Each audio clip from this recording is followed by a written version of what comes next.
Good afternoon, everyone, and thank you for joining our Investigating Humanities webinar this afternoon. My name is Emma Kapler, and I'm the Victorian Education Sales Manager here at Cambridge University Press and Assessment. Before we make a start, in the spirit of reconciliation, Cambridge University Press and Assessment acknowledges the traditional custodians of country throughout Australia and their connections to land, sea and community.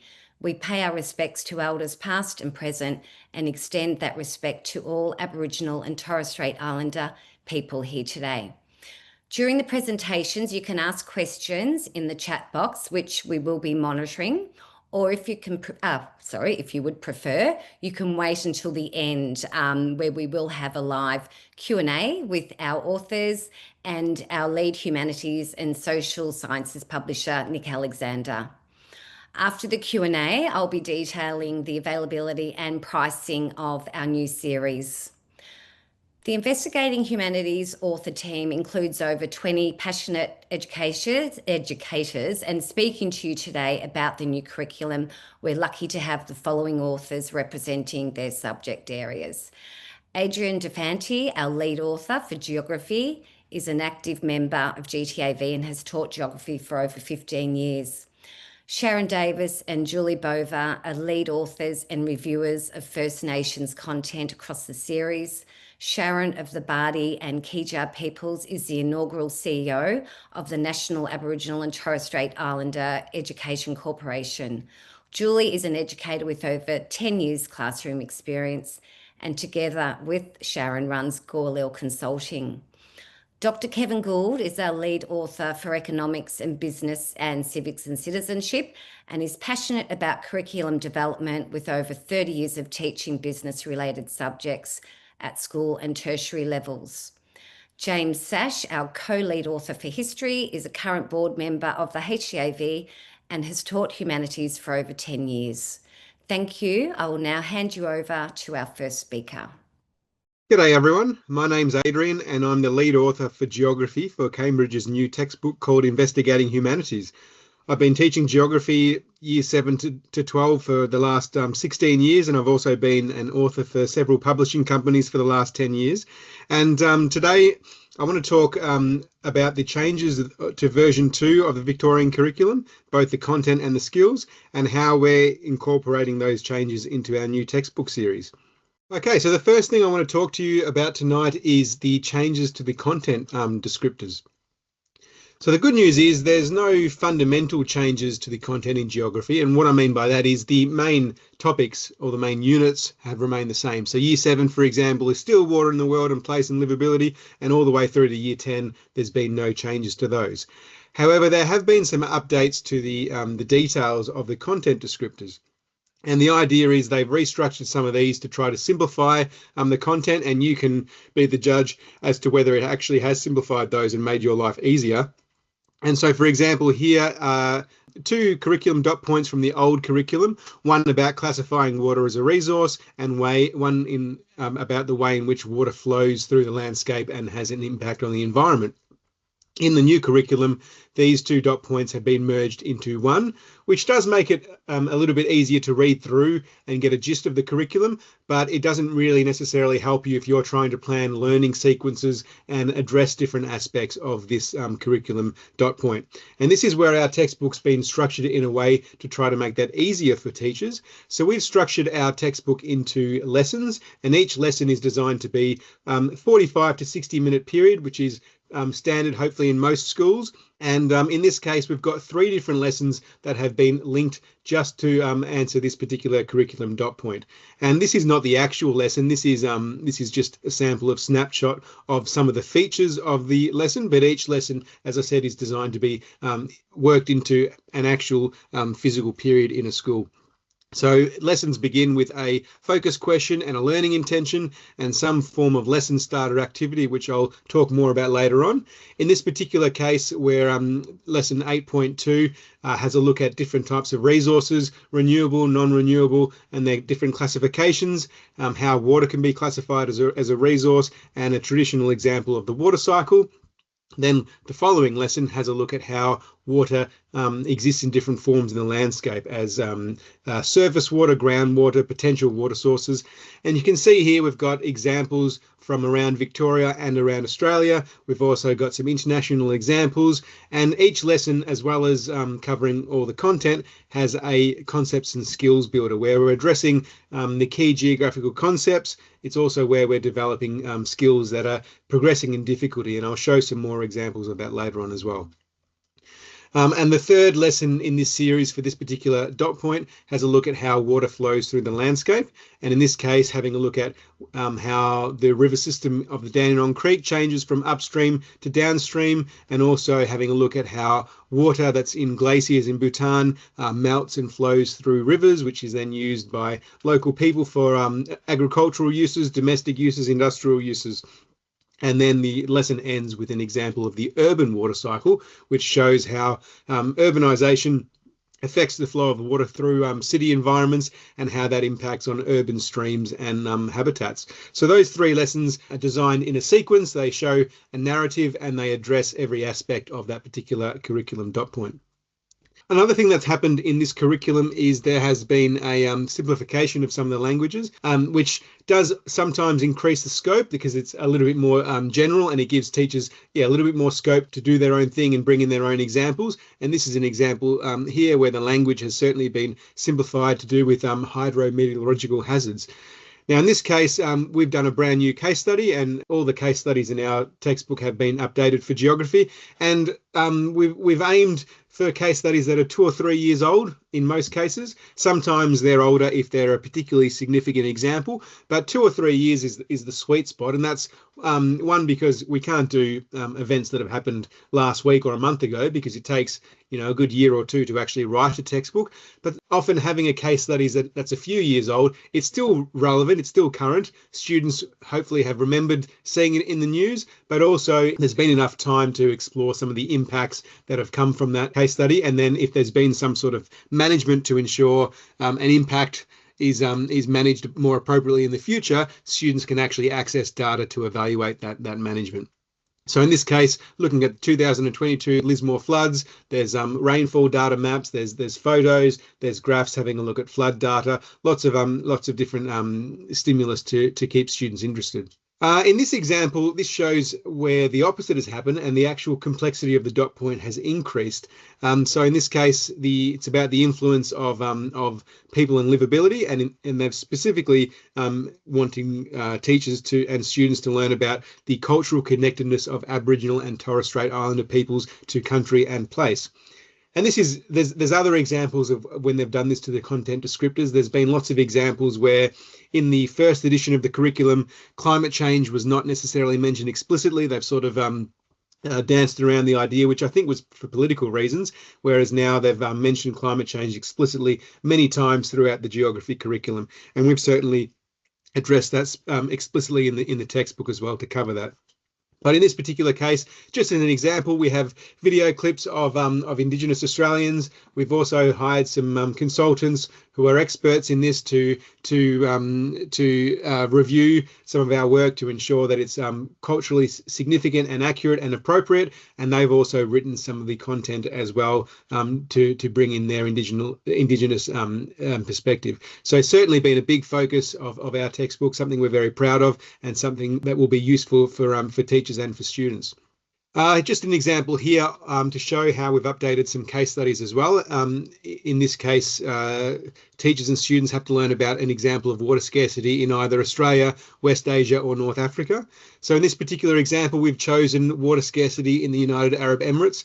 And I want to note that these case studies are an entire lesson long. So these are not just examples that we've put into the chapters or within a lesson. We've decided case studies are really important in geography, and we've got everything in here that you need to do an in-depth case study. So there's no need for additional research from the teacher or from the students, except for as extension. There's certainly enough here with climate graphs, choropleth maps, photos to analyse, an example of population growth to show a factor contributing to water scarcity, and even in this case, an example that explains cloud seeding as one response or management strategy that the UAE have brought into place to try and reduce the severity of their water scarcity. And this is a topic that's been in the media quite a lot. There's a lot of misinformation and disinformation that's spread on social media. So this is an example for students to understand the science behind cloud seeding, and then hopefully try and dispel some of those myths and make up their own mind about whether it's a viable management strategy in this particular location. So that's the content and content updates. The biggest change in this curriculum has probably been the geographical skills. So in the first edition, one half of the skills were centered around place, space, and interconnection. In the version 2, it's no longer in the skills section. Instead, these are mentioned throughout some of the curriculum dot points, the content descriptors, I should say. In the past, they've talked about data and information and the collection of analysis of data. That's now in a new section of skills called geographical inquiry. And the geographical inquiry talks about the students developing questions when they study geography and undertaking field work using various forms of geospatial technologies and digital tools, constructing GIS maps using geospatial tech, explaining patterns, analysing relationships, and also making forecasts with data that's been collected or presented to them. They also have to learn to conclude and make decisions based on data. Drawing conclusions from fieldwork is a big focus, and then communicating their findings using a variety of formats for research reports, field reports, and maps that they may have created or graphs based on data that's been collected. So one example of, in particular, where they develop geographical questions is with lesson starters. So each of our lessons begins with some stimulus material, which might be a visual, it might be a video, it might be a graph or a source of data, or it might be even an applicable quote from an expert. And the students often have to analyze that visual and ask some questions about it, or suggest some reasons for something that they see. And this might be on a topic they may not have studied before because it's the introduction to the lesson. And then throughout the lesson, there may be some references back to that lesson starter stimulus where now they can confirm their suggestions or answer the questions that they developed when they first saw that. We also have tried to address fieldwork as much as possible. So each unit has at least one example of fieldwork. And we know realistically that having a lesson on fieldwork is not enough to then go and do a field trip. But hopefully this opens up the planning of a field trip and a collaboration between the teacher and the students. And so there's some examples for relevant topics, some examples of some research questions that could either be the focus for an entire class or for a group of students, some examples of hypotheses that could be used, some examples of the types of primary data that could be collected, and ways in which some of that data could be presented. One big focus of the skills that we've taken on with this series is the concepts and skills builder. So every lesson features a concepts and skills builder, which is a unique skill related to the content and applied to the content. So rather than having a geographer's toolkit type chapter at the start of the textbook, we've tried to incorporate this where it's actually being applied. So here's some examples just from the Year 7 Water in the World. And we have some content-specific skills such as classifying resources or evaluating a management strategy.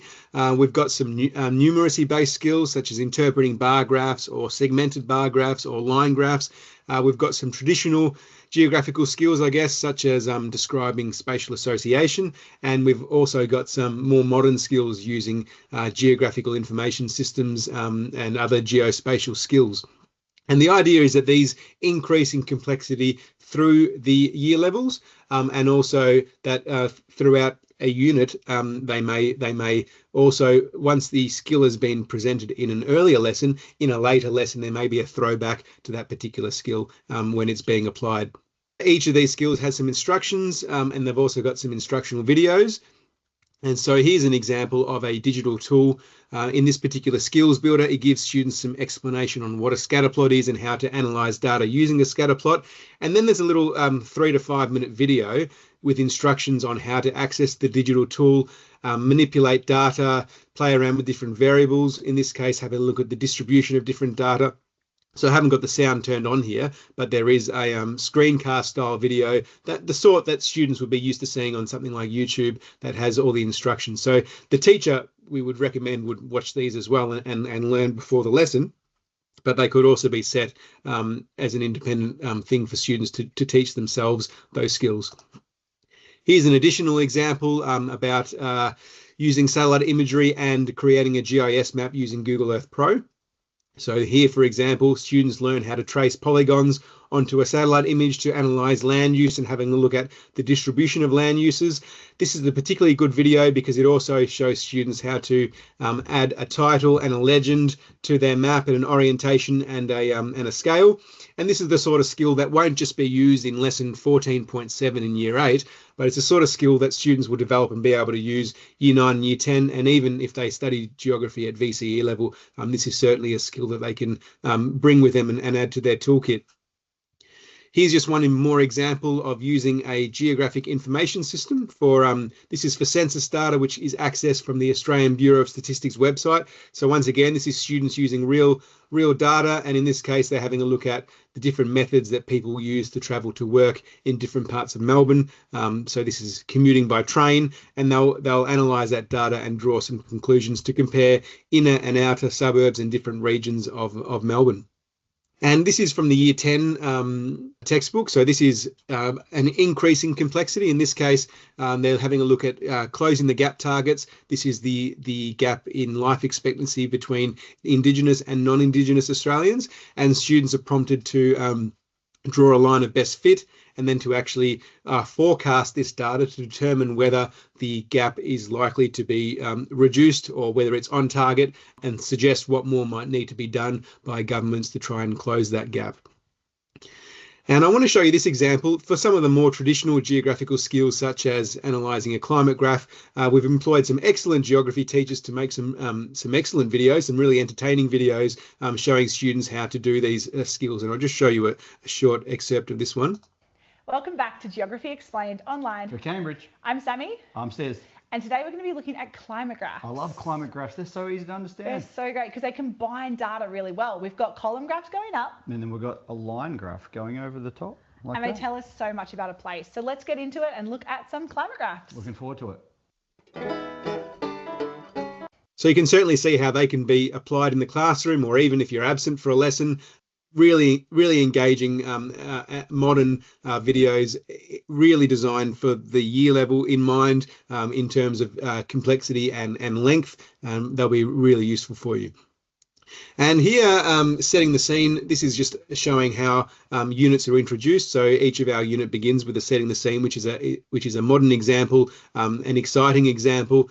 And I just wanted to show you this, that we're using visible thinking routines for these. So the idea that students make a claim based on some stimulus material, they support that with evidence, and then they can develop some additional questions for those. And those visible thinking routines are used for lesson starters, but also in unit reviews at the end of each chapter. Each lesson, as well as having review questions, typical comprehension questions, data analysis questions, debate style questions, we also included for each lesson at least one research and/or extension question. And so this is when you can use this to differentiate your classes. You can use them to extend the lessons if there's a particular topic that students enjoyed and you want to turn one lesson into two. This can help do that. Some of them add extra complexity and debate. Some of them also link to external resources. So in this one, for example, links to the Melbourne Water website for their Target 150 campaign. There's one about debating the use of cloud seeding or the management of water in the Murray-Darling Basin. And then this is a link to a little tool called River Runner Global, where students can track the movement of water through a landscape. So some really good, these are not just things we chucked in at the end. A lot of thought went into these, and they're a really important part of the lesson, and hopefully really useful for teachers. So that's the end of my short introduction to the geography curriculum and our textbook. We certainly welcome any questions from you, and there will be a follow-up webinar down the track where we'll delve deeper into the way that the textbook is structured and some of the aspects that are unique and hopefully very useful for teachers. Thank you for listening. Everyone, I'm Julie, a teacher and a curriculum writer. We're joining today from Ngunnawal and Ngambri country. I'd like to pay my respects to this place and to the elders of this place and extend that respect to all First Nations people joining the webinar today. As a white person living in this place, I'd also like to point out that wherever we are in Australia, we are on unceded Aboriginal land. And hi, my name is Shaz Davis.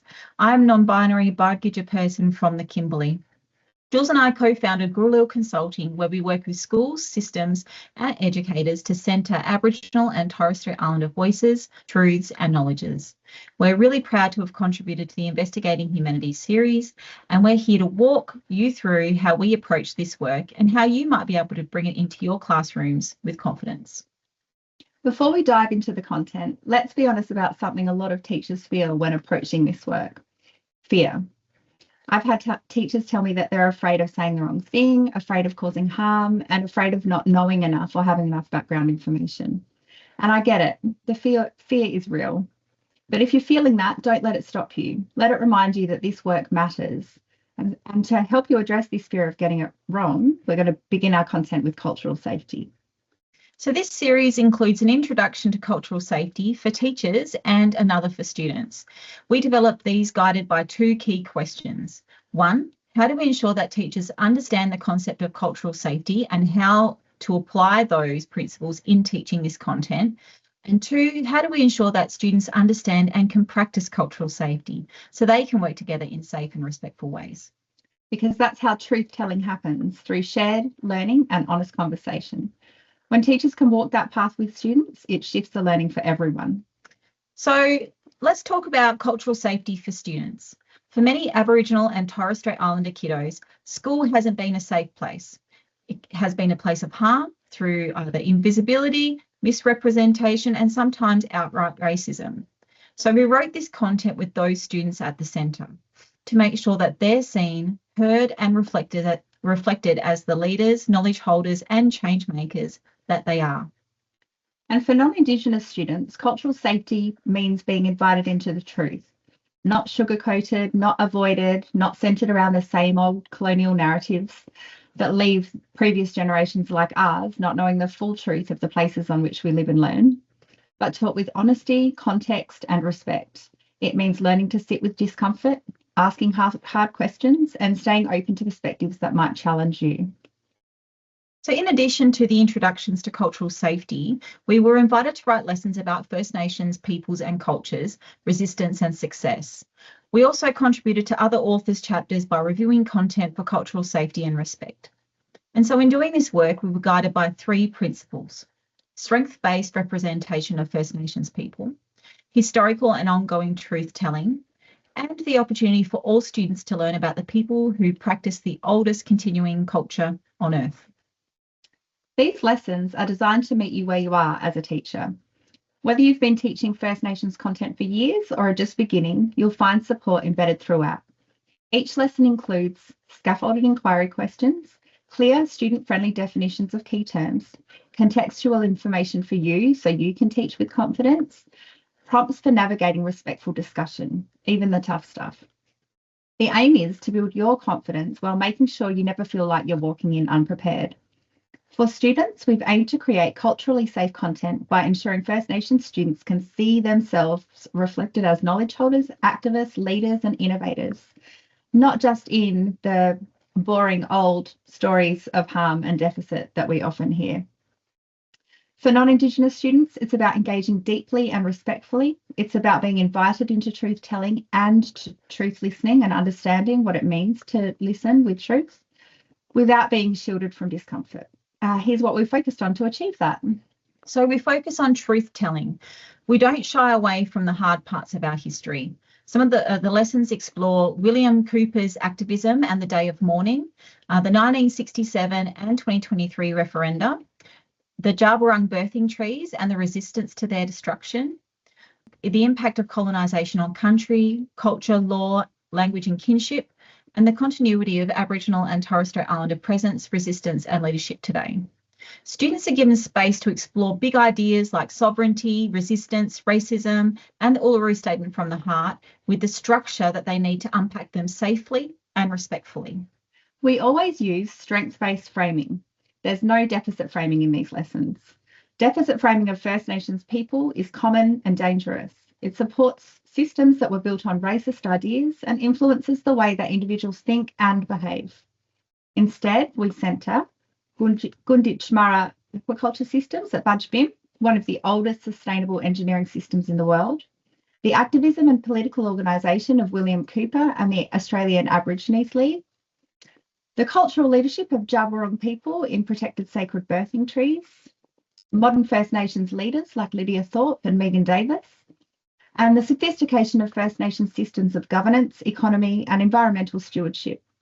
These examples are woven throughout the lessons to show students that First Nations peoples are not only survivors of invasion, they're innovators, leaders, and decision makers who continue to shape the places in which we live.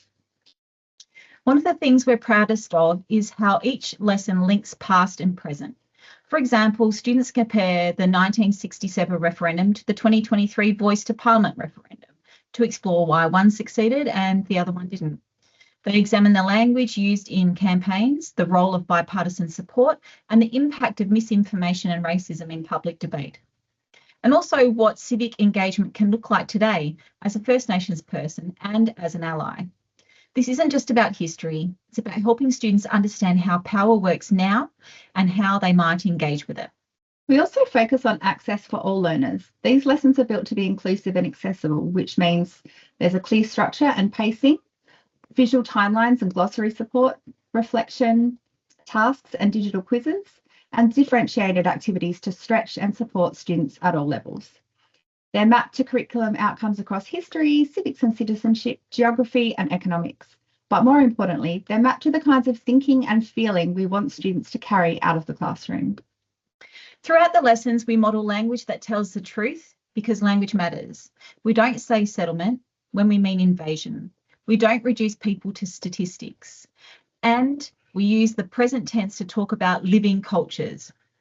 We don't avoid complexity. We give students the tools to move through it. Students learn to identify deficit discourse and replace it with language that's accurate, respectful, and grounded in justice. Aboriginal and Torres Strait Islander perspectives are not a token add-on in these lessons. They're foundational. That means we treat Aboriginal and Torres Strait Islander knowledges and histories as central, not supplementary. We use First Nations created and community endorsed resources wherever possible. We highlight localised examples and encourage students to ask questions about the lands and waters that they learn on.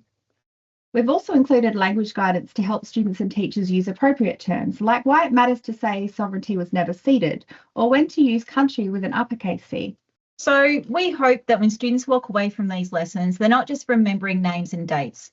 We want them to ask critical questions, understand how Australia was formed and who that formation served, to see their own responsibility in building a more just future, and know that they can be part of something bigger than themselves.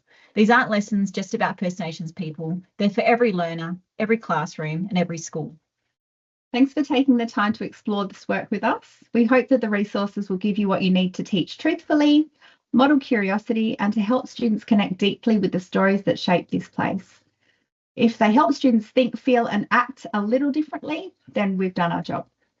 Hello and welcome. My name is Kevin Gould. I am the lead author of Economics and Business and Civics and Citizenship. As background information, I have taught business subjects for 20 years and ran my own businesses. I headed the business department of a college ranked as the #1 VCE school. I was the founding principal of a business secondary college for international students in Melbourne and Sydney. And I lectured in management and economics for 10 years at university level. The purpose of this webinar is to highlight the major benefits to schools of the new Cambridge Humanities text. There are 3: curriculum management, teacher support, and student engagement in learning. Firstly, curriculum management. For schools, the texts ensure compliance with the revised Years 7 to 10 Victorian Curriculum version 2, covering all associated course descriptors in the new curriculum. In addition, the texts offer flexibility for use in classroom teaching and in the time allocated to them. Managers will be able to incorporate all lessons into any timetable covering the 8 learning areas prescribed by the VCAA. This is because their time demands are relatively minor and they can be delivered flexibly. The next 4 slides provide examples of the texts. Example 1 provides sample opening pages for chapters. Note the investigative approach for each chapter as well as topic sections. Note also the research tasks at the end of each chapter. They provide preparation for VCE, SATs and SACs. Example 2 shows a sample of the opening pages of a section of a chapter. It provides a knowledge builder of basic ideas with definitions in the margin. Example 3 provides samples of the standard skill builders used in each topic section and the chapter research task. The Year 7 and Year 8 classes are assumed to average 2 lessons per week over a term in each of the Economics and Business and the Civics and Citizenship. This involves, in total, 1 semester at each year level. In Year 9 and 10, 2 semesters are needed since there are twice as many chapters at these levels compared with Years 7 and 8. But there are many other ways to range up to 40 lessons in each Year 7 and 8 and up to 80 lessons in each Year 9 and 10. The second major benefit of the Cambridge text is teacher support. Teachers are supported with prepared lessons, with many assessments, digital resources, and a help email access to me as the lead author. Teachers using these texts, printed and digital, will find they are a tremendous support to their teaching, especially for inexperienced teachers. The lessons are laid out, saving much preparatory work. This is good as it allows teachers to spend most of their time teaching and assessing. The third major benefit of the Cambridge texts is that they will engage students who wish to give it a go. Students benefit from the language that is suited to the relevant year levels, progressive learning over the years, lessons leading to VCE, and extensive practice assessments. Lessons are designed to get students involved by emphasising an inquiry approach to all chapters, sections and lessons, by drawing on their personal experiences, by starting lessons with a relevant activity to focus attention on the current topic, by using language appropriate to the year level, and by providing review questions to enable students to be satisfied with their progress. By providing answers to these review questions, teachers can give timely feedback. This final slide indicates possible future pathways in VCE and tertiary programs. In VCE, the Cambridge texts for Years 7 to 10 provide a full preparation for Maple business units. Those wishing to specialise in business and commerce can then move to related tertiary courses. Thank you for your interest. I look forward to your comments during the year on the effectiveness of these Cambridge texts. Good evening, everyone. My name's James, and I had the privilege of being one of the lead authors for our Investigating Humanities books that are soon to be published. And I had the specific job of looking after history and working with our phenomenal team of authors that were putting together history, particularly at the 7 and 8 level. But today I'm going to talk a little bit about how the Vic curriculum has changed as we approach VC 2.0, and then also having a look at some of the features of our books that are a bit different to last time that set us apart a little bit. So I know you've all seen extensively VC 2.0, so I'm not going to spend a lot of time on picking apart what all the changes are, but you'll be aware that there's new options, there's merged topics, there's topics that have been revamped a bit, and also the reduction in the number of topics you must study. I think also there's a renewed focus on perspectives in historical knowledge content descriptors, and that's something that we've kept in mind as our authors have written the different chapters. So you know what 7 and 8 looks like. Obviously, the overviews are new to Victorian curriculum, and I'll show you a bit later how we've incorporated them into our books. The Aboriginal and Torres Strait Islander People's Knowledge and Understandings is a slightly revamped unit from the original Victorian curriculum. Obviously, the change in ancient societies is that there's only the requirement to study at least one of Egypt, Rome, Greece, China, India. As a history enthusiast, I do hope that people are able to study more within their time frames, but for some schools with limited time, this will let them go a bit more in depth in a topic instead of skirting over a couple really, really briefly. Then I guess we've got the traditional year 8 topics. Obviously, the banning occurs, but there are topics that tend to fall at 7 and 8, working through chronologically. Europe and the modern world, with lots of familiar topics there. Also a new one, Emergence of the Modern World in Europe, and Asia and the Pacific. So again, with what has traditionally occurred at year 8, there's a consolidation. So the same topics are still there, but there's just a consolidation in what must be taught at those levels. At 9 and 10, I think one of the really interesting things is the merging of World War I and World War II into a unified topic. And it's also going to be really interesting to see how schools unpack this and teach this topic. I think my feeling is most will continue to split it, with World War I at 9 and World War II at 10. But obviously there's considerable scope in the way that this unit is run.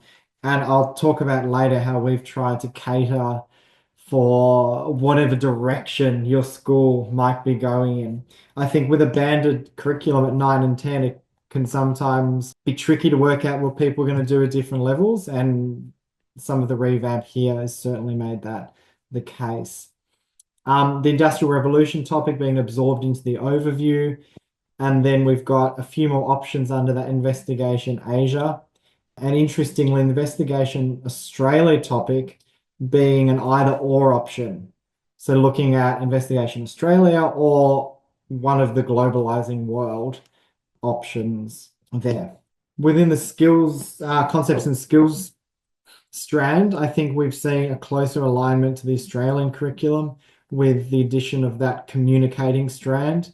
So obviously those of you familiar with, the historical thinking concepts, literature and research, you're aware that that's not one of them, but obviously communicating is an important skill and kind of inherent in pretty much everything we do in class. It is communicating based in the historical concepts, though, and the addition of historical questions as a concept as well in the VC 2.0. So I guess these are the things that we and you are going to be thinking about. Obviously, reduced number of compulsory topics. And so schools will be going, okay, are we going to consolidate or are we going to continue to teach more widely? And obviously that'll come down to your curriculum planning, cohesion, and looking at how what they learn in year 7 builds on 8 into 9 and year 10 and things like that. I guess my concern about this is I hope that leadership teams in their next timetable review don't see a reduced number of compulsory topics as a reason to reduce the time that history gets. I'm sure it won't, but it's just a little inkling in the back of my mind. As a history enthusiast and passionate teacher, that I'm hoping we don't see. You're going to be working on updating units, maybe creating units. A new curriculum can spur a decision to look at what you're doing and work out whether it is the best pathway for your students. And obviously considering how to teach Australians at war. I think many schools will just continue as is, but some will perhaps be looking at swapping the way they do. And obviously there are schools now that under the original Victorian curriculum that treat it as a single unit and kind of look at a comparison or that real how one led to the other. But the overwhelming majority currently look at 1 and 2 separately. As these books were being written, we're thinking about the new VC and how it applies to classrooms and to teachers, and particularly to those teachers that are out of field. We know in history that we often have great teachers but who perhaps sometimes don't have the historical background in their teacher training, or just required to fill up perhaps an English load. And again, often really good teachers, but there are obviously some people thrown into a history classroom who are very new to it. And when we were writing these books, that's something we were really conscious of. We wanted a design that could be used both by the really experienced teachers who use the textbook as a menu and they pick out the best bits of it, and also for someone who's walking in and perhaps found out the day before the year started that they're teaching history, and they've got a really nicely sequenced, thorough resource there that they can use for their teaching. We're obviously mindful also of the time allocated to history and the fact that this varies. And you'll see shortly that we have adopted more of a lesson-based structure as opposed to like a section on a theme that might run for 1 page or could run for 6 or 7 pages.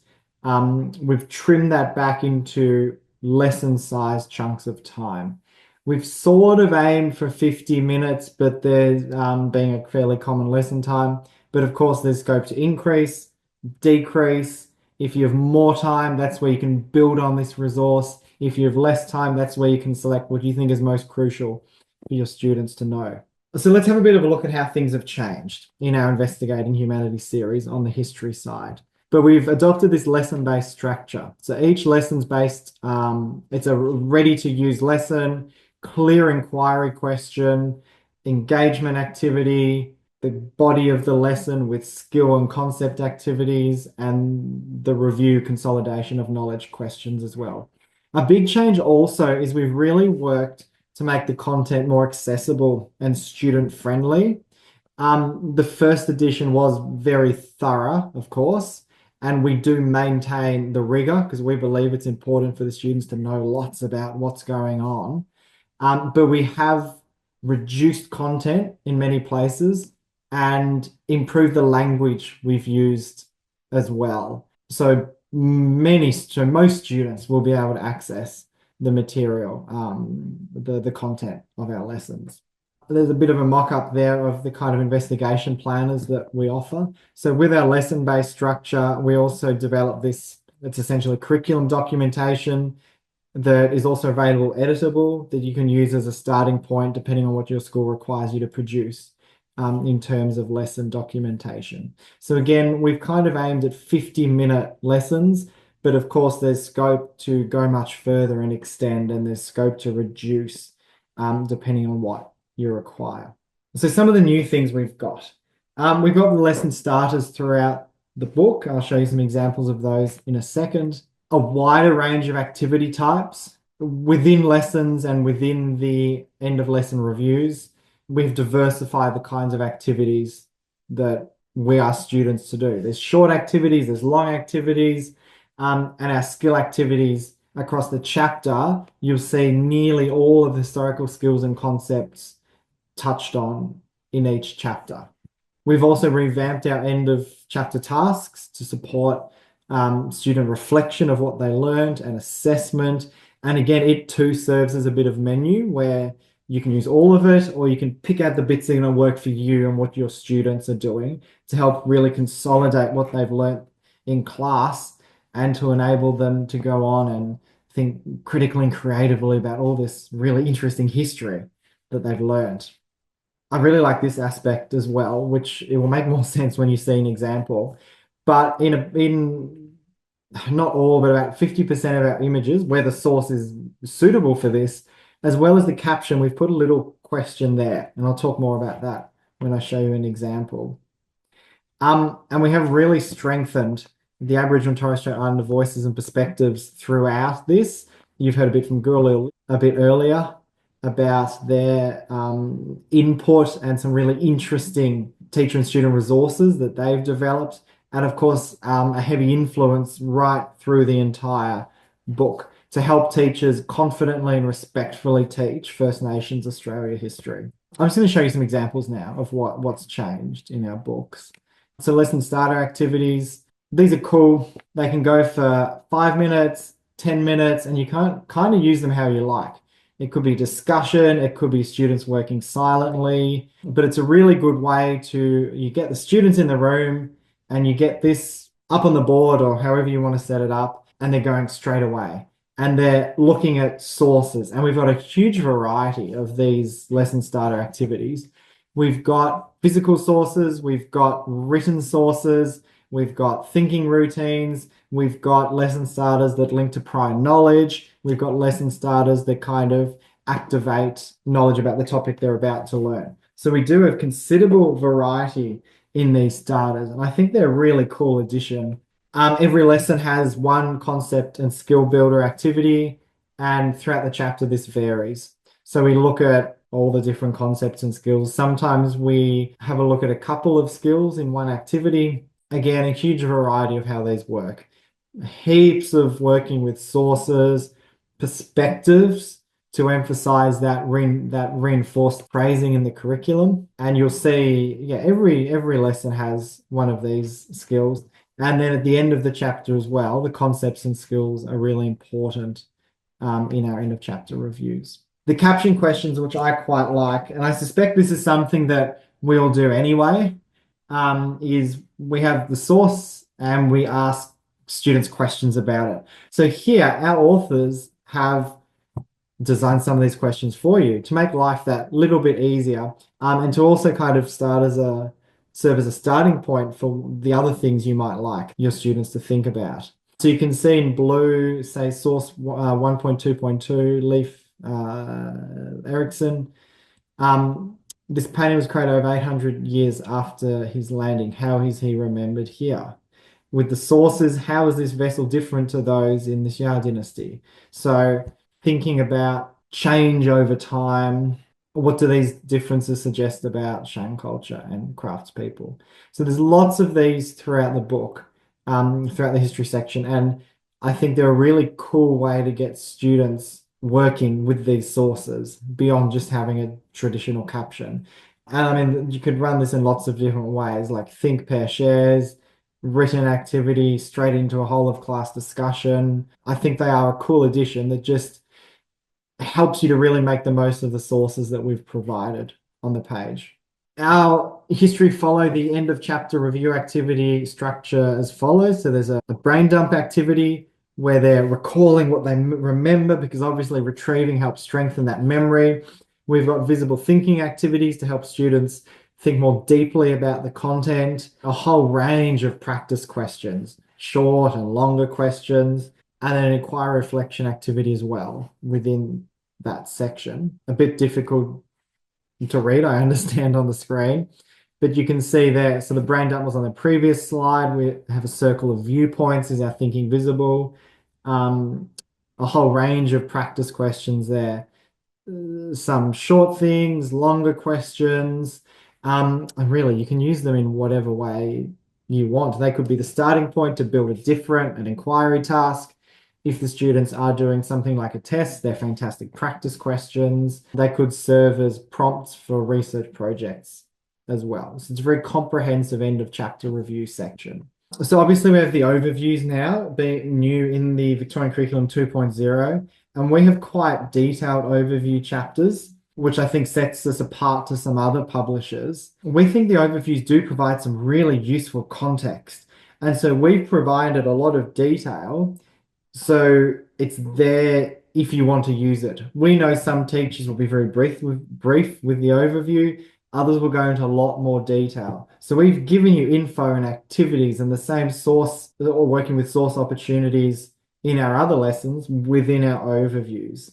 So you can pick and choose what works for your school. We know that the overviews are leveled, so we've kind of broken them in half according to the chronological events. So in the 7-8 overview, the half of that most relevant to the ancient world is in the Year 7 book. The half relevant to the kind of medieval world is in that Year 8 book. Super flexible.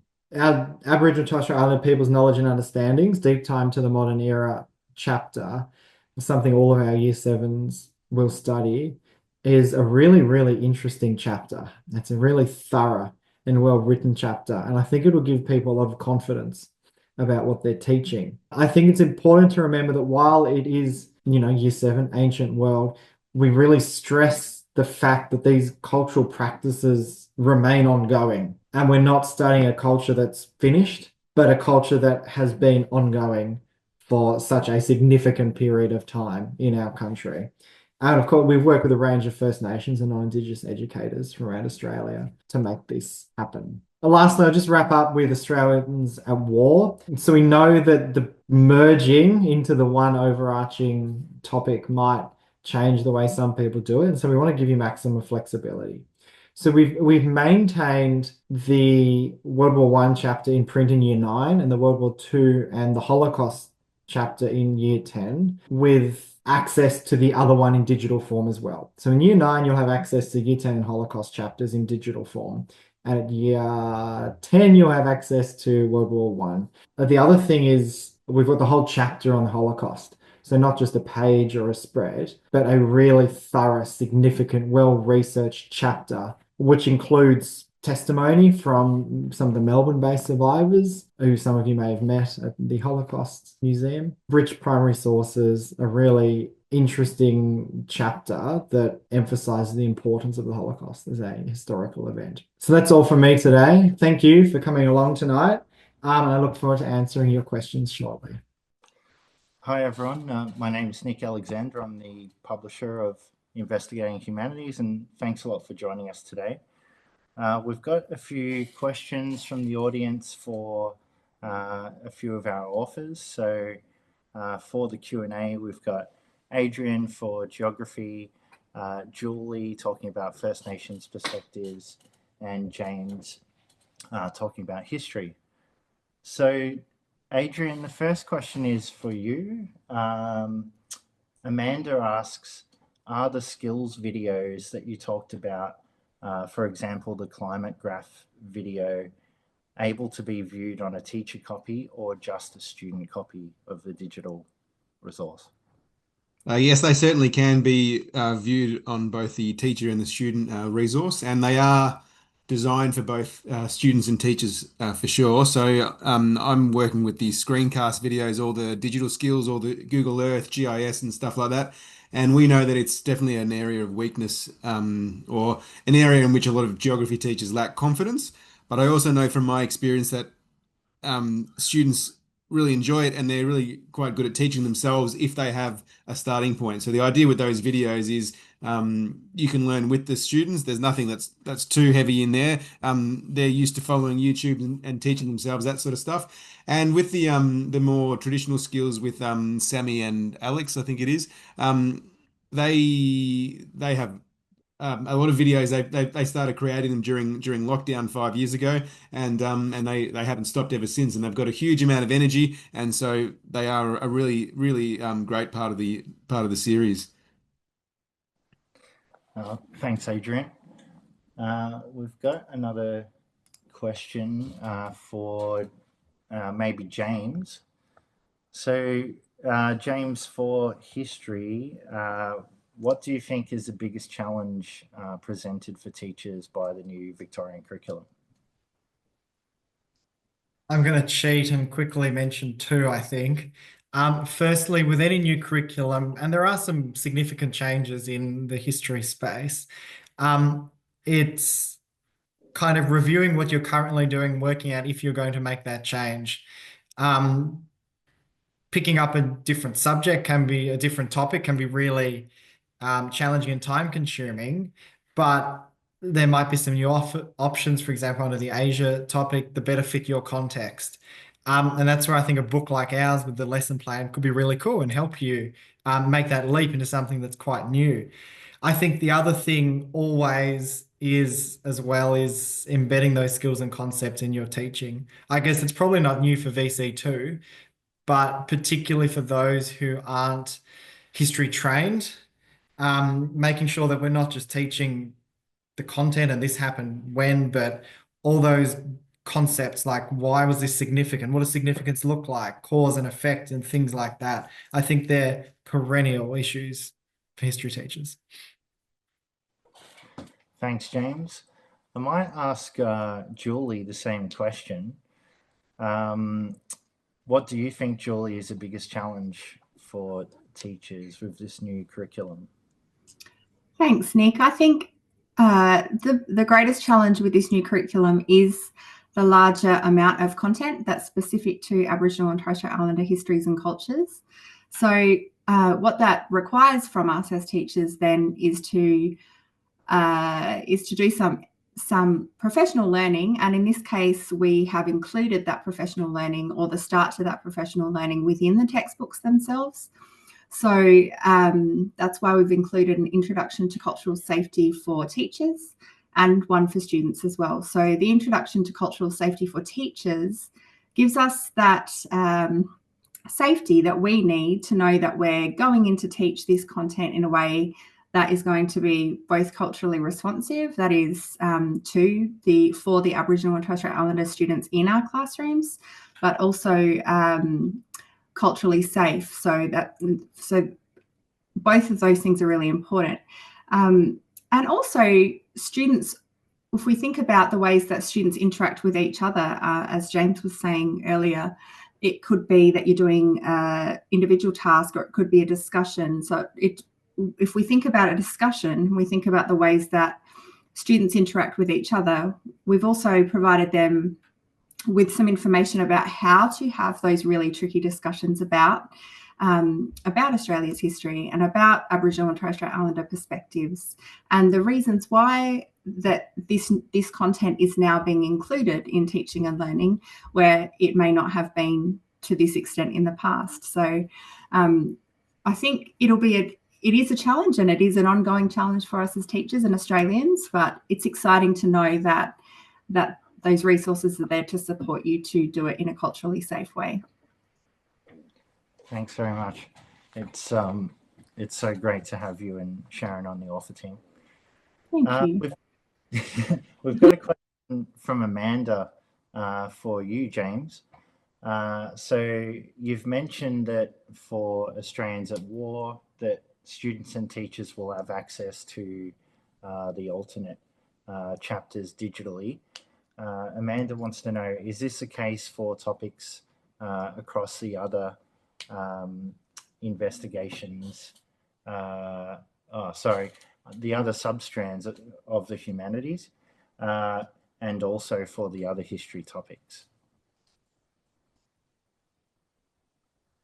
Yeah, for testing me here. Nick, you might need to help me on this one, because it's been a while since I've looked at the chapters in isolation. I believe it's only Australians at War that we're offering the online access. Is that correct? No, actually. Oh, cool. Awesome. I mean, that is a special situation. You're right. But all the history elective options that don't fit in print are definitely available digitally, especially in Year 8. There's so many options, but there's every topic in the new curriculum is included across print and digital. For economics and business and civics and citizenship in Year 9 and 10, we have one chapter in print per substrand and one online for each. And that's really to give that depth of content that Kevin talked about earlier and try and bridge to the VCE subjects. Geography, all the geography chapters are in print. So yeah, I'm hoping that that helps Amanda with answering your question. There's another question for you, Jules, from Paula. I love the way you've included authentic First Nations voices. Are there professional learning resources included to support teachers in delivering culturally responsive education? You have kind of answered this, but if you'd like to... Yeah, absolutely. So we've talked about, we have provided, as I mentioned, both those cultural safety resources for students and teachers.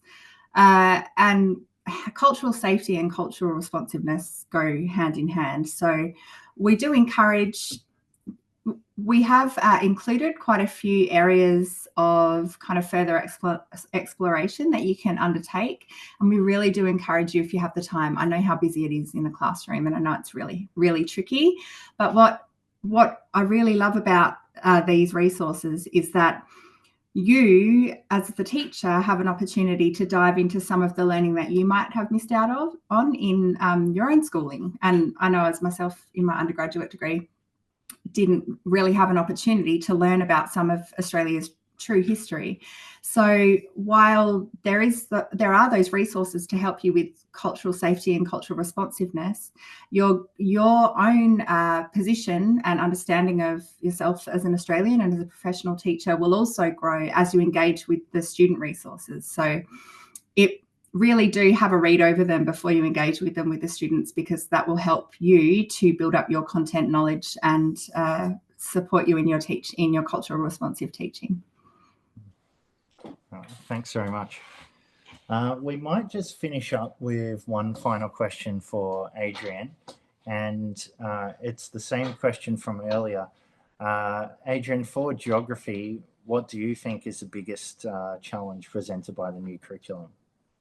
Not necessarily unique to this particular curriculum, but certainly the biggest challenge facing geography teachers is that I think we win the award for the most amount of out of field teachers in any subject area. There was a study a few years ago that said geography has the least, and that's the case in my school. Certainly, we've got 2 geography teachers and someone who's sort of half geography, half something else, and we have probably 8 or 10 people actually teaching geography, and so we design our work for our students so that anyone can pick it up and pretty much know that they're teaching good quality geography. And that's what I've certainly tried to lead in this textbook, that someone who may be a history teacher, or they may be a general humanities teacher, or even an English teacher, or any kind of teacher, can grab our textbook and know that they are covering the content. They are certainly covering the geographical skills.